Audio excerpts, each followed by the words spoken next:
Ladies and gentlemen, fellas, welcome into the top 10. We're doing top 10 now. Values video for this week. We're going to attack 5 running backs, 5 wide receivers, handshake it, smack it all together, and you'll be on your way with the 10 best plays as of this point right now in the week for the week 8 NFL DFS slate. Hey. Hope you're having a lovely week so far. 2 seconds of your time. All I need is subscribe button. You join this community. It's a lovely time. So let's slide right into it now. And we're going to start.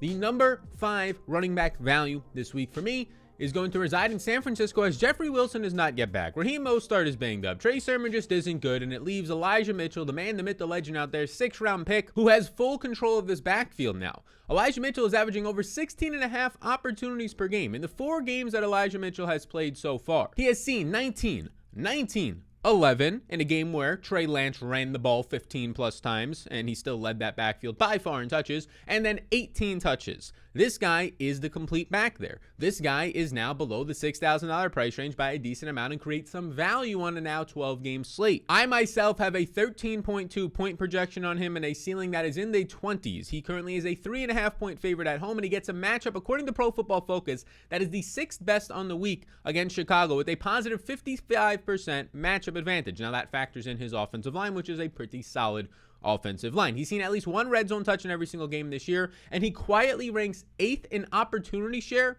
amongst running backs at 72%. The number 4 value and probably best play, number 4 best play of the week at the running back position is going to be 1, DARRELL Henderson. I've been putting out tweets all week long in terms of running back routes this week, running back route participation, all this type of stuff for running backs usage, running back touches inside the 5-yard line. You can find it all at SalVetcherDFS for free on Twitter, and DARRELL Henderson's name is on all these lists. He's like top 5, top 3 on every single one of these lists. He is massively used in this offense. He currently has 17 plus opportunities every single game, and he's coming off of a game where he just saw 26 opportunities. He ran 23 routes. He ended up seeing 6 targets in that game. Although the result wasn't good, all the opportunity was still there. I have him for 15.8 points right now. He is currently a favorite by 14.5 points in this game. He has the 3rd best matchup of the week against Houston's terrible defensive line, according to PFF, at a positive 66%, and he looks like an absolute smash play as his route participation is top 5 amongst running backs. So you're getting all the touches inside the 5 and 10-yard line. You're running all the routes out there at the running back position for your team, and you're also seeing a lot of usage. This is a great spot off of a bad week for DARRELL Henderson. The number 3 value running back play right now. And by the way, give yourself a pat on the back for being here right now. You're breathing some air. You're having a good time. The number 3 value running back in the week, the post-bye rookie bump for Michael Carter was very real. Now, there is some things we have to hash out here, some noise for sure. I have Michael Carter, the rookie for the Jets, projected for 12.2 fantasy points. His snaps have increased every single week of the season, maxing out this past week, week 7, after their week 6 bye, at what I would call the post-bye rookie bump, 74%. That is 23% more snaps than he saw any other week. Now, Tevin Coleman was not active for this game, so that's important to point out, number 1. But there's a chance that he's not active moving forward either. So in this game, you see 11 attempts, you see 9 targets, 8 receptions, and over 100 total yards for the rookie. Now, Zach Wilson gets hurt in this game, and Mike White comes in, who has never really played in the NFL, and he's just checking down left and right. So that's going to skew the stats. Now that they traded for Joe Flacco, the expectation is Joe Flacco will start for the Jets, and you might not get as many checkdowns. But the snap count is the thing that matters. 72% will still lead to some targets. If it's not 9, maybe it's 5. If it's not 10 attempts, maybe this week it's 14 attempts. He has 10 plus points in 4 to 6 games this year. That's pretty damn good, right? Pretty damn good for a guy who wasn't seeing a lot of the snaps, and now he is. He has the 4th best run blocking advantage this week versus Cincinnati at positive 62%. The main concern is that you might not get as many checkdowns, but the price point takes that into account. Our number 3 value at over a 12 fantasy point projection at his current price point. And now we slide into the top 2 at running back, and then we'll tackle the top 5 at wide receiver. I have all these projections, by the way, on my Patreon, as well as ownership projections, cash and GBP rankings, an optimizer, a Discord, game-by-game matchup notes, a whole lot of shit over there. So if you want to check it out down below, over 1,000 Patreon members strong.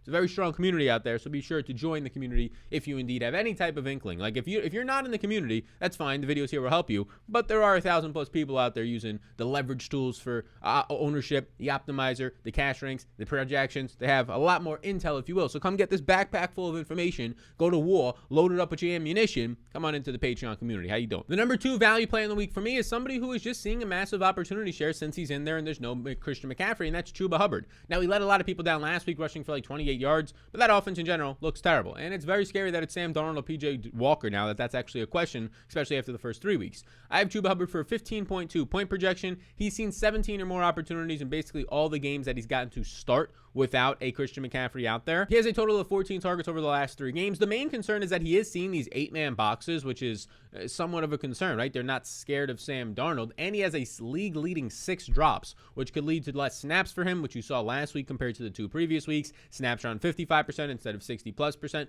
So there are a little bit of concerns here for his projection. I will say that if you don't want to take as much of a risk, this could be a little risky, as well as the fact that he's a later round rookie draft pick who was decent in college, right? Had a really good sophomore year, record-breaking sophomore year, and then he just kind of fell off a little bit in his final year. So Chuba Hubbard would be the number 2 value. And the number 1 running back value, before we get into what some of these top plays will look like on SuperDraft, is going to be a man that I really liked in the first look lineup. I said, how the hell is this guy this cheap? I have a 16.8 point projection on him right now. He has been the number 3 running back in snap share at 73% so far this year, and top 5 in opportunity share, even though Carlos Hyde was stealing some opportunities early on. A 77% opportunity share for James Robinson looks very damn good. 17.7 opportunities per game, and he's seen 19 or more opportunities in 4 straight games, as well as all the motherfucking red zone usage on this team. His route participation is 60% so far. That is top 5 in the NFL amongst running backs. I don't care if his team is a 3.5 point underdog, because that means he's likely seeing more targets, which targets and receptions translate to more fantasy points for running backs than actual carries do. He has a matchup against Seattle that fantasy points per game wise to the running back position, not the greatest stat, but at least it's an indicator, right? They have given the 2nd most points up per game to running back Seattle, and obviously Derrick Henry's massive game week 2 is going to very much skew that, so that's why we say that,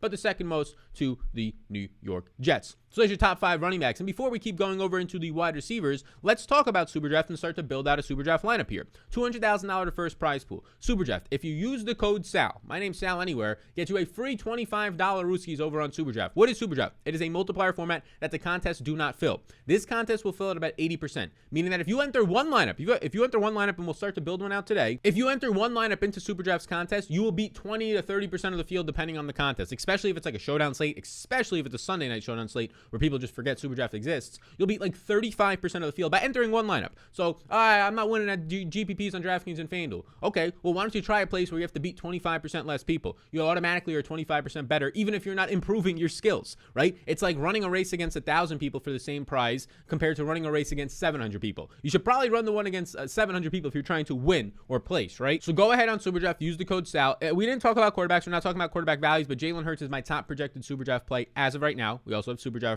projections on Patreon. We got everything to make you the person you want to be, right? The person you want to be with the glasses and the sexy shirts and whatever else you want out there, the hunks and whatever it might be. We got everything you need. So the running backs that I just talked about, James Robinson and Chuba Hubbard, they are my 2 highest projected players. James Robinson has a 1.5x multiplier. Hubbard has a 1.65x. Now, if you feel like Chuba Hubbard is not a secure play, I think that DeAndre Swift, I think Khalil Herbert and Michael Carter are also other strong plays with high multipliers. There's no salary caps here. It's just multiplier format based. We can talk about some wide receivers and start to build out this lineup more and more as we get through the wide receivers now. So again, that code SAL, simple, my name, SAL, free $25 upon your first deposit over on superdraft.io. So let's slide into the wide receivers now. And there's a lot of great plays at wide receiver this week, all up and down the board. Now, there's not as many 3K plays. There's not as many Rashad Batemans, right? As many guys as Tyler Johnson's like last week that'll look as secure, but there's a lot of very solid plays. We'll start with number 5, who is sneaky quietly. If I told you that this guy was in the top 8 in target share, percentage of his team's targets that he has, you would be like, no way. But he saw 15 targets last week, a 42% share for T. Higgins last week. He now is the number 8 wide receiver in target share on the season at 27.4%. Very fucking quietly. I have him projected for 13.8 points for this week. He has 7 or more targets in 3 out of his last 4 games with double-digit targets in 2 out of his last 3. He scored 10 or more points in 4 out of his 5 games and 13 or more in 3 out of his 5. So although T. Higgins for you is like, man, he's not producing because Jamar Chase is going off left and right next to him, he's still seeing all the volume. He's still putting up fantasy points for you, especially at these current price tags that they have him at on Draftkings, and he has 5 red zone targets through 5 games. The upside is coming. The volume is there. The key usage in the red zone and downfield is there. His size and speed is there. His team throwing the ball is there. This is going to be smashing for him very soon with this type of a target share. The number 4 value is the most expensive wide receiver on the slate. He continues to be up there, and it's Cooper Kupp. I have Cooper Kupp for over 24 fantasy points this week in the Patreon projections. His team has a 31.5 team implied total. He's 3rd in the NFL with a 34% target share on 11.6 targets per game. Unreal. He also leads the NFL in every fucking category you can think of. 15 red zone opportunities, 9 touchdowns, right? He's number 1 in yards, number 1 in catches. He's top 5 in yards per route run. He's number 2 in yards yards after the catch behind DEEBO Samuel. And he's seen 12 or more, not 10, 12 or more targets in 4 of his last 5 games. You know how good Cooper Kupp is. He's broken 5 slates so far this year if you haven't had him. Everybody wants to guess the week that he doesn't go off, and it's happened literally just 1 time this year. So keep guessing because he's going to continue to be a great play, especially in these stacks for his team. That looks good yet again this week. Number 3 is a man who has looked very good.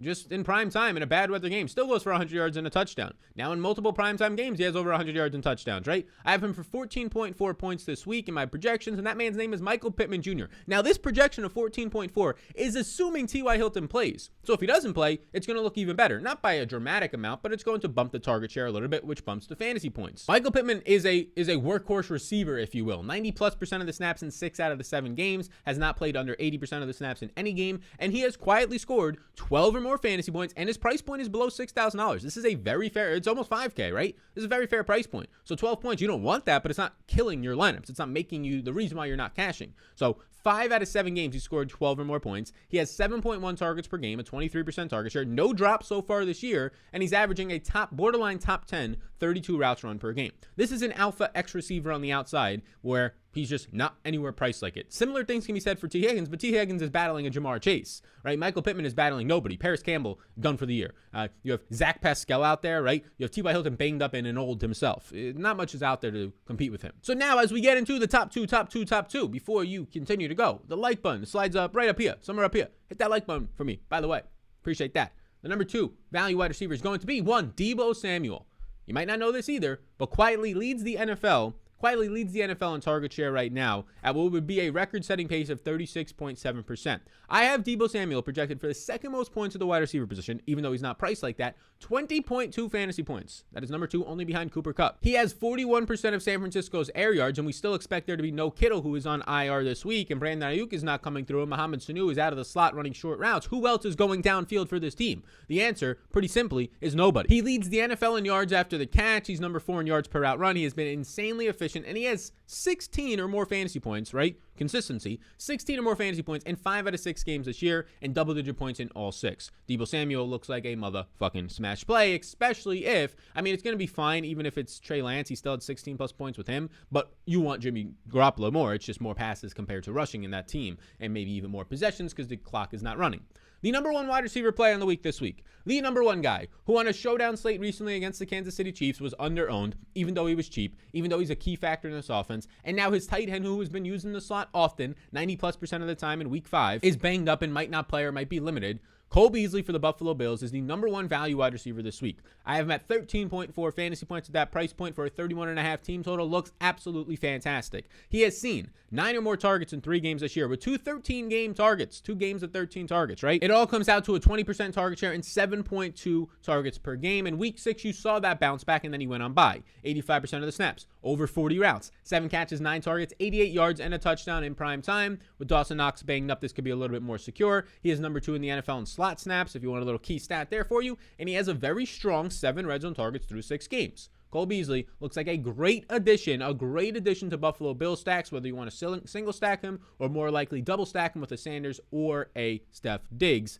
There's your top 5 wide receivers. So now let's build in some wide receivers on SuperDraft here. So we got the running backs, we got the quarterback. We can put DEEBO Samuel in there at a 1.3x multiplier. DEEBO Samuel is currently, as it stands right now, my highest projected SuperDraft play. And then Michael Pittman we put in here as well with a 1.65x multiplier. For example, Michael Pittman currently has a similar multiplier this week to Laviska Shenault. Like, they're comparing him on SuperDraft to Laviska Shenault, Jamison Crowder, Tim Patrick, right? Zach Pascal, his teammate, he has the same multiplier as these dust bunnies. So go ahead and get Michael Pittman. To finish up this lineup, you have to add a wide receiver, a tight end, and a flex. You can figure the rest of that out. We've built half this lineup right now. It looks absolutely secure and stud-like. You can take out Hubbard if you don't believe in him. And we're on our way with that one. Your first dollars, your first $25 is that contest, or they have some other contest, and you get a free 25 using the code SAL, right? A free credit if you are going to put money anywhere in DFS this week. Anywhere in DFS, DraftKings, FanDuel, SuperDraft, you should start your bankroll if you are actually serious about winning money and even meaningful money over there with 40K to first. You should put it on SuperDraft because you face less people. It is as simple as this, right? The only reason you're not playing over there is because you don't know about it. So here's your little nudge. Code SAL, free 25 bucks.